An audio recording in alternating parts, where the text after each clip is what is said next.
et de la réforme administrative. Objet, préavis de grève.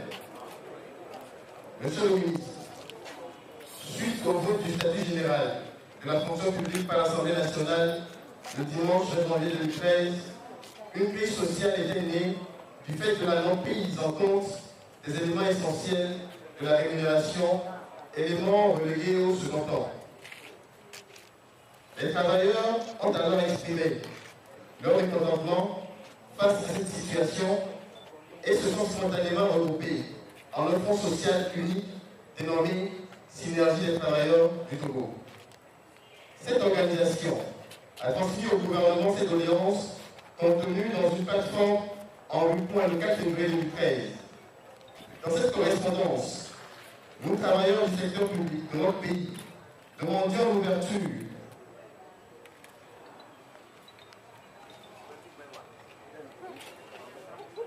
directe des négociations sur ces doléances.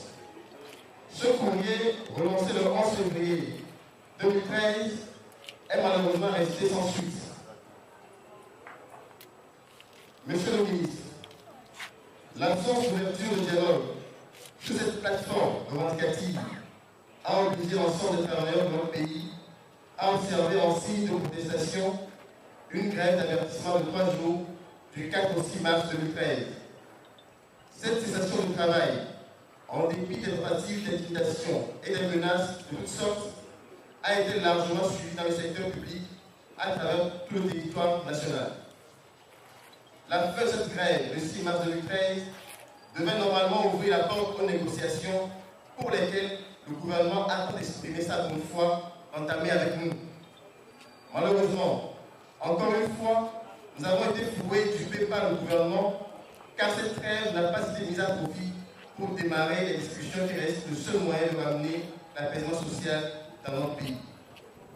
Monsieur le ministre, les travailleurs réunis ce mercredi 13 mars 2013 en Assemblée générale à Lomé pour évaluer l'évolution de la situation décident d'accorder 10 jours supplémentaires à compter de cette date pour l'ouverture des négociations sur leur plateforme.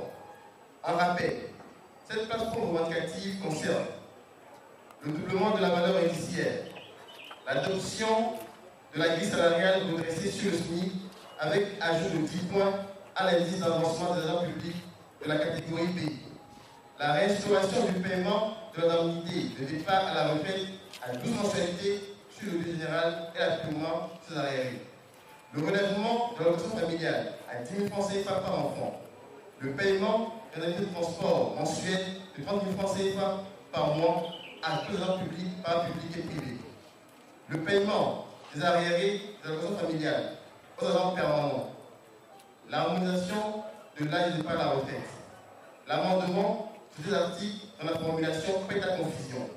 Il s'agit des articles 221, 244, 246, 252 du nouveau statut.